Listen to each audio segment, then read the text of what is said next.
अस्सलाम वालेकुम। नवथास में आप सबको वेलकम। नई एजुकेशनल वीडियोस के साथ हाजिर हैं। तफसीली मालूमात दिलचस्प अंदाज में आपके साथ शेयर करेंगे।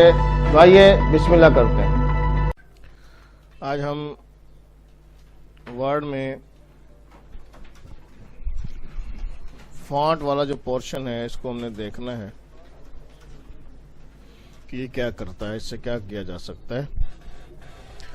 और जाहिर है कि जब हम फॉन्ट की बात कर रहे हैं तो उसके लिए हमारे पास कुछ ना कुछ लिखा होना ज़रूरी है, जिसे हम रैंड की मदद से हासिल करेंगे। अब हमारे सामने ये फॉन्ट आ गया। लिखाई तहरीर जो है ये फॉन्ट कहलाती है। अब इस लिखाई को, इस तहरीर को हमने फॉर्मेट करना है, उसको अपनी मर्ज़ी से शक्ल देनी है, उसका colour, size, style, background, border, underline, ये सारी चीज़ें, उसकी अलाइनमेंट, ये सब चीज़ें हमने फॉन्ट में और पैराग्राफ वाले पोर्शन में देखनी है। जो काम भी करेंगे उसके लिए ज़रूरी है कि सिलेक्शन होना चाहिए, यानी जो टेक्स्ट सिलेक्टेड होगा आपकी कमांड उसी टेक्स्ट पर अप्लाई होगी। सिलेक्ट करने के बाद जब आप सिलेक्ट करते हैं तो यहाँ पर वो दिखा रहा है आपको कि ये जो हमारी लिखाई है कैलिबरी लिखाई का नाम है, उसका साइज़ 11 है पॉइंट। ये जो कैलिबरी है ये पाकिस्तान में आम तौर पर इस्तेमाल नहीं होती। हमारे यहाँ जो इस्तेमाल होती है वो होती है टाइम्स न्यू रोमन। ये जो हमारी बुक्स में, ऑफिसेज में, अखबारात में या दीगर हमारे जो कोई भी डॉक्यूमेंट्स हैं उनमें जो भी लिखाई इस्तेमाल होती है वो आम तौर पर टाइम्स न्यू रोमन होती है, लिखाई का नाम है।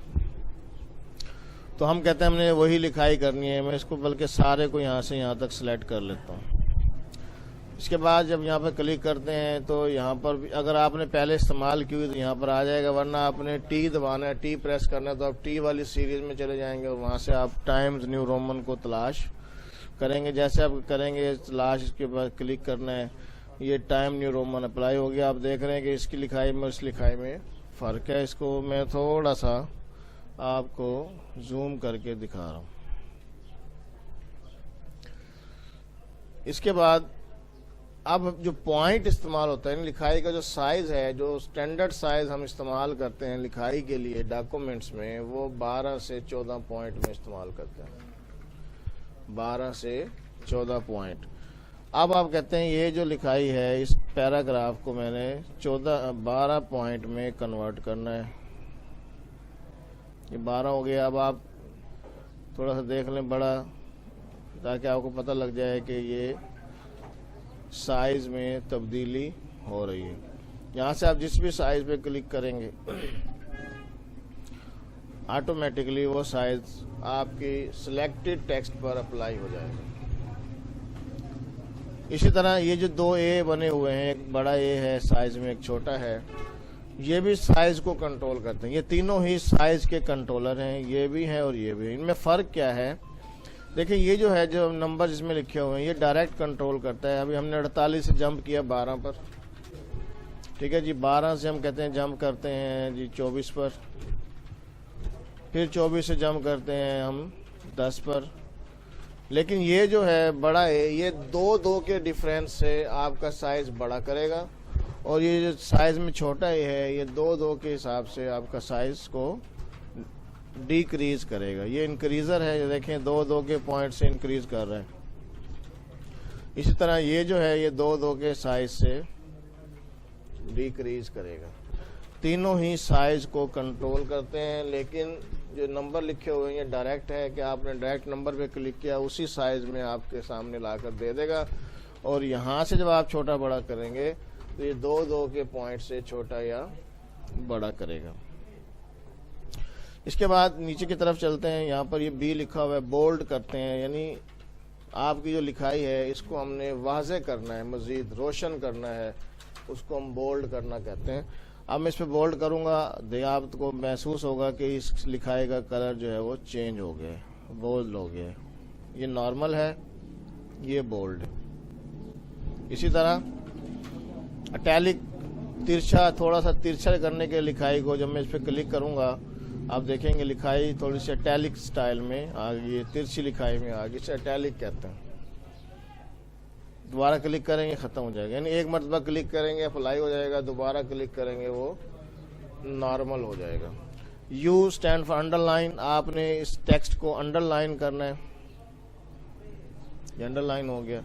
अब अगर आप गौर करें तो किसी के सामने साथ एरो बना हुआ है ड्रॉप डाउन, किसी के साथ नहीं, जैसे इसके साथ ही बना हुआ है, इसके साथ ही बना हुआ है, इनके साथ नहीं है। तो जिनके साथ ड्रॉप डाउन एरो बना हुआ है, इसका मतलब ये है कि जब आप इस एरो पे क्लिक करेंगे तो इसमें मजीद भी कुछ ऑप्शंस आपके सामने खुल जाएंगे। अब अंडरलाइन में मजीद क्या ऑप्शन हो सकते हैं? अंडरलाइन में मजीद ये ऑप्शन हो सकते हैं कि लाइन का जो स्टाइल है उसे आप तब्दील कर सकते हैं।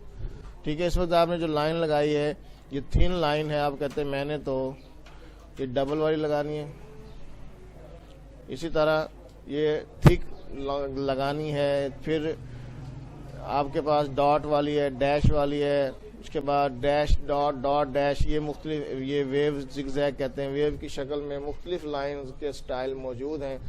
आप इनमें से कोई भी स्टाइल अप्लाई कर सकते हैं अंडरलाइन के लिए। अप्लाई कर दें और अगर नहीं करना तो दोबारा क्लिक करेंगे, ख़त्म हो जाएगा। इसी तरह ये जो ABC लिखा हुआ है और कटा हुआ है, इसे कहते हैं हम स्ट्राइक थ्रू। स्ट्राइक थ्रू का मतलब होता है काट देना।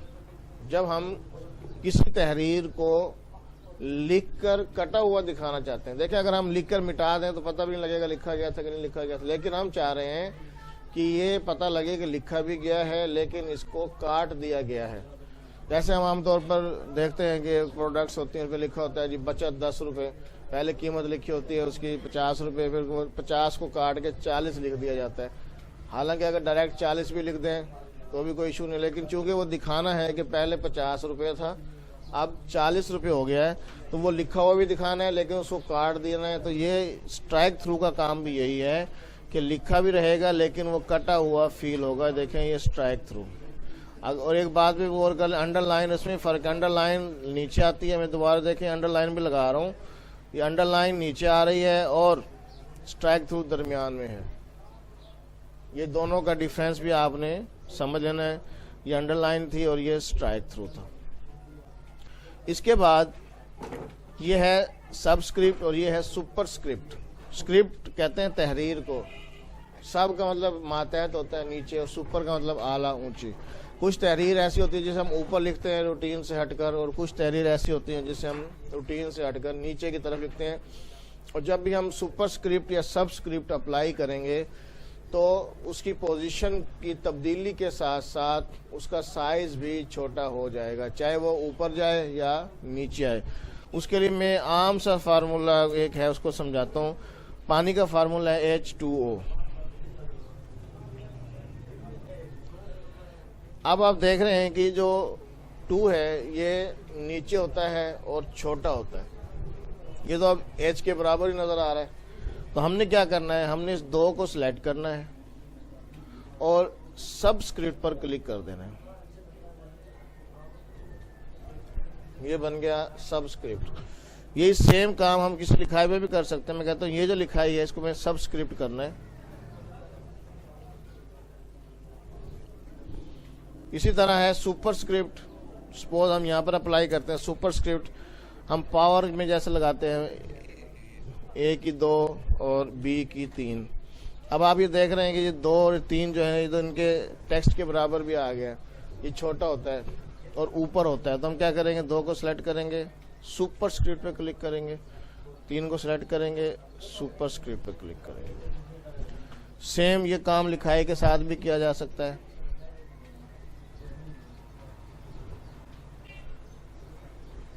ओके हो गया। अब है चेंज केस।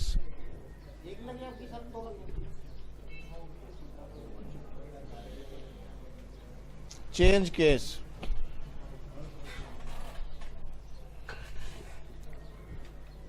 लिखाई को तब्दील करना, लिखाई का केस तब्दील करना। देखिए केसेस हम क्लासेस में पढ़ते हैं, सेंटेंस केस, जुमला लिखने की हालत, जुमला या फिक्रा कैसे लिखते हैं, स्पेशली इंग्लिश में पहला हर्फ बड़ा होता है, फिर उसके बाद पूरा एक जुमला मुकम्मल करते हैं, फुल स्टॉप लगाते हैं, फिर पहला हर्फ बड़ा लिखते हैं। ये है सेंटेंस केस। इस वक्त जो नॉर्मल पोजीशन है ये सेंटेंस केस की ही है। इसके अलावा भी 4 केसेस हैं। एक अपर केस है, लोअर केस है, टाइटल केस भी कहते हैं और कैपिटलाइज ईच वर्ड भी कहते हैं उसको, और चौथा है टॉगल केस। ये हमने देखना है। सपोज मैं इस लिखाई को करता हूँ सिलेक्ट, इस वक्त ये सेंटेंस केस में मौजूद है, मैं यहाँ पर क्लिक करता हूँ और मैं कहता हूँ लोअर केस में कर दें कि इसमें कोई भी हर्फ बड़ा ना हो, सारे के सारे छोटे हो जाएं। अब आप देखें पहला हर्फ भी बड़ा है और फुल स्टॉप के बाद भी पहला हर्फ बड़ा हो गया। ये है लोअर केस।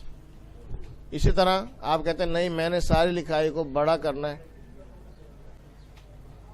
ये सारी लिखाई बड़ी हो गई। इसी तरह कैपिटलाइज ईच वर्ड भी कहते हैं, उसको टाइटल केस भी कहते हैं कि हर लफ्ज का पहला हर्फ बड़ा। जैसे हम कहते हैं द गवर्नमेंट ऑफ पंजाब, तो दी का टी बड़ा होता है, गवर्नमेंट का जी बड़ा होता है, पंजाब का पी बड़ा है, तो इसे कहते हैं टाइटल केस भी कहते हैं और कैपिटलाइज ईच वर्ड भी कहते हैं। मैं इस पे अप्लाई कर रहा हूँ, हर लफ्ज का पहला हर्फ बड़ा हो गया। और टॉगल केस जो है ये हमारे यहाँ इस्तेमाल नहीं होता, इसमें ये उलट है, हर लफ्ज का पहला हर्फ छोटा होगा और पहले बाकी सारे बड़े होंगे। और नॉर्मल है सेंटेंस केस। इसके बाद ये हमारा जो टेक्स्ट है इस पे इफ़ेक्ट्स लगा सकते हैं हम। ये जो हमने लिखा हुआ है जो मुख्तलिफ किस्म के इफ़ेक्ट्स हैं, ये बने बनाए इफ़ेक्ट्स आपके सामने आए हुए हैं। जब आप किसी एक पे क्लिक करेंगे उसी तरह आपकी लिखाई पर वो इफ़ेक्ट लग जाएगा। फिर इसके मज़ीद ऑप्शंस हैं, अपने आउटलाइन पे लगानी है, यहाँ से देखें ये शेडो आ गया, ये आउटलाइन आ गई कि आउटलाइन का कलर क्या रखना है। आप कहते हैं मसलन रेड, देखें रेड आ गया, जो भी आपने कलर इसका रखना है। रिफ्लेक्शन है, अक्स, जैसे इस वक्त भी अक्स आया हुआ है इसमें, और अक्स की पोजीशन आपने कम ज़्यादा करनी है। आप देख लें ये रिफ्लेक्शन आ गया है। तो ये हमने पीछे भी आगे भी बढ़ेंगे हम, उसको बाद में ग्लो, ये जब हम टेक्स्ट वगैरह डालेंगे और ऑब्जेक्ट्स वगैरह लाएंगे, पिक्चर्स होंगी, शेप्स होंगी, उन सब में हमने ये सारे ऑप्शन इस्तेमाल करने हैं, वहाँ पर हम इसको देखेंगे। तो बहरहाल ये था आपका इफ़ेक्ट्स थे। इसके बाद ये है हाईलाइटर। ये जो टूल है हाईलाइटर का टूल है, जैसे हम अपने टेक्स्ट को बुक्स में, डॉक्यूमेंट्स में हाईलाइट कर देते हैं, क्या उसको तलाश करने में आसानी रहे, फ़ौरन हमारी वहाँ पर नज़र पड़ जाए, तो उसके लिए हम हाईलाइटर इस्तेमाल करेंगे। हाईलाइटर के लिए पहले आप कलर चूज़ कर लेंगे। कलर्स हैं कि आपने किस कलर से अपने डॉक्यूमेंट को हाईलाइट करना है, लाइंस को हाईलाइट करना है। आप कहते हैं ये कलर है, ये पेन का निशान आ गया, आपने इसको हाईलाइट कर दिया। इसके बाद ये लिखाई का कलर चेंज करना है। आप कहते हैं मेरा टेक्स्ट है उसका कलर चेंज करना है, और ये देखें इसको आप इस पर क्लिक करेंगे तो भी अप्लाई नहीं करेगा क्योंकि अभी पेन चल रहा है आपके साथ। पहले उस पेन को कैंसिल करने के लिए एस्केप का बटन दबाएंगे। अब आप किसी चीज़ को सिलेक्ट करेंगे और इसकी लिखाई का कलर आपने चेंज जो करना है, आपने लिखाई का कलर जो है चेंज कर सकते हैं। कोई भी लिखाई जो आप उसका कलर चेंज करना चाहते हैं आप उसे चेंज कर सकते हैं। और ये लास्ट वाला करने से पहले हमने कल ये छोड़ा था पिछले टॉपिक में, फॉर्मेट पेंटर। फॉर्मेट पेंटर क्या है इसको समझना है। फॉर्मेट पेंटर ये ऑप्शन है कि जब हम किसी भी फॉर्मेट को मुख्तलिफ जगह पर पेंट करना चाहते हैं, मसलन जैसे मैं इस लिखाई है ये, इसको मैंने कहा जी कलर भी मैंने चेंज किया, इसको मैंने अंडरलाइन भी करना है, बोल्ड भी करना है, इसका स्टाइल भी चेंज करना है और साइज भी बढ़ाना है।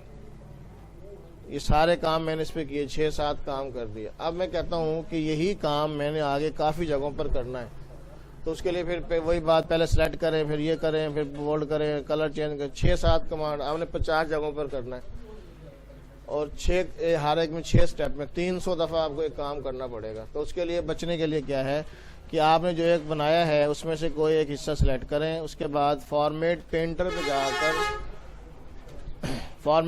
पे जाकर डबल क्लिक कर दें और उसके बाद देखें पेन का ये ब्रश का निशान आ गया। अब आपने जिसको ये स्टाइल देना है वहां पर उसको जाके सिलेक्ट करें।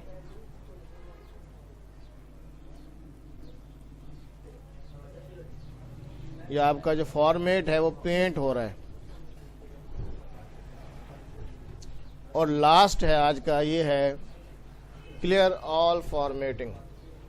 आप कहते हैं मैंने इस डॉक्यूमेंट में जो जो फॉर्मेटिंग की है, कहीं कलर चेंज किया, स्टाइल चेंज किया, superscript, subscript, underline, bold, size, ये सब के सब मैं कहता हूँ कि सब के सब नॉर्मल हो जाएं। जैसे इसकी पहली पोजीशन थी तो हम करेंगे क्लियर ऑल फॉर्मेटिंग। सिलेक्शन जरूरी है, सिलेक्ट ऑल। और ये देख लें अब आपको यहाँ पर कोई भी फॉर्मेटिंग नज़र नहीं आएगी। ये देखें ये भी सारे वापस हो गए। अब आपके जहन में ये सवाल आ रहा होगा कि ये हाईलाइट तो ख़त्म नहीं हुआ। हाईलाइटर जो है ये फॉर्मेटिंग नहीं है, क्योंकि देखें फॉर्मेट का मतलब है शक्ल देना। हाईलाइटर से शक्ल पे कोई फ़र्क नहीं पड़ रहा, इसलिए ये क्लियर नहीं हुआ। अगर इसको भी क्लियर करना है तो उसके लिए वही हाईलाइट के ऑप्शन में जाके आप नो कलर पे क्लिक करेंगे, वो भी क्लियर हो जाएगा। आपकी तमाम की तमाम फॉर्मेटिंग क्लियर हो गई। ये था आज का आपका फॉन्ट के हवाले से लेक्चर। कल इंशाल्लाह हम नेक्स्ट जो है टॉपिक उसको डिस्कस करेंगे।